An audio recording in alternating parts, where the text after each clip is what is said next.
একই সাথে একই নেটে তানজিদ তামিম ও জাকির হাসান দুজনই নিশ্চিতভাবেই সিলেট টেস্টের সুযোগ পাচ্ছে না। দুজনের থেকে একাদশে সুযোগ মিলবে একজনেরই, কারণ মাহমুদুল হাসান জয়ের জায়গাটা পাকাপোক্ত। লেফট হ্যান্ড রাইট হ্যান্ড কম্বিনেশনে জয়ের সাথে কে করবেন ওপেন, তানজিদ তামিম না জাকির হাসান? এই প্রশ্নটাই আসলে সবচেয়ে বড় হয়ে উঠছে।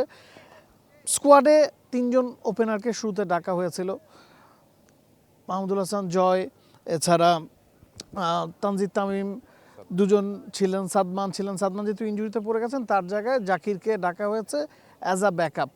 জাকির না তানজিদ তামিম, কাকে এগিয়ে রাখছেন? আপনি যদি এই দুজনের মধ্যেই জিজ্ঞেস করেন তাহলে অবশ্যই তানজিদ তামিম এই জায়গাটাতে এগিয়ে থাকবে, কারণ জাকির তো আপনি যেটাই বলছিলেন যে প্রথমে যে স্কোয়াডটা দেওয়া হয়েছিল সেখানে জাকির ছিলেন না। সাদমান ইনজুরিড হওয়ার পর গতকালকেই তাকে নিয়ে আসা হয়েছে।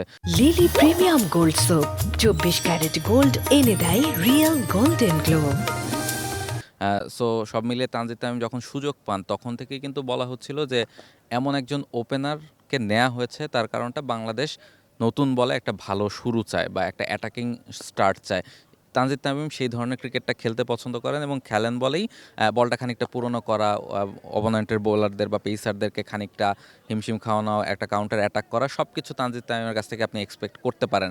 আমরা একটা সময় তামিম ইকবালের কাছ থেকেও সিমিলার কাইন্ড অফ রোল আমরা দেখেছি এবং অন্যান্য টিমগুলোতে আপনি দেখবেন যে একজন অ্যাটাকিং ওপেনার থাকে, ফলে সেই কারণে তানজিদ তামিম হয়তো বা সিলেট টেস্টে কিছুটা হলেও এগিয়ে থাকবেন এবং মোটামুটি বলাই যায় যে সিলেট টেস্টে তার অভিষেকটা হচ্ছে।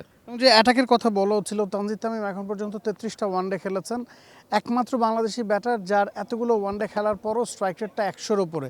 এক্স্যাক্টলি যদি বলি 103। টি-20তে তার স্ট্রাইক রেট 125। ওয়ানডে বা টি-20 স্পেশালিস্টের তকমা কিন্তু তানজিদ তামিমের গায়ে নাই। টেস্টেও আপনি শুরুতে নতুন বলটা যেটা পূর্ণ করার কথা বলা হচ্ছিল সেটা করতে হলে তানজিদ তামিমের মতো একজন বিস্ফোরক ওপেনার বাংলাদেশ চিন্তা ভাবনা করছে, সে কারণেই তাকে আসলে স্কোয়াডে রাখা হয়েছিল। এবং সাদমানের ইনজুরি তার সামনে একটা দরজা খুলে দিচ্ছে, তাকে হয়তো সুযোগটা এনে দেবে। অন্যদিকে জাকিরের কথা যদি বলি, শেষ 6টা টেস্টে 12টা ইনিংসে তার কোনো 50 নাই, শেষ 50 করেছিলেন শ্রীলঙ্কার এগেনস্টে, তো তার ফর্মটাও কিন্তু খুব ভালো না এবং সেটাই তানজিদ তামিমকে এগিয়ে রাখবে। For more updates, subscribe to our YouTube channel and click on the bell icon. Follow us on Facebook and Instagram.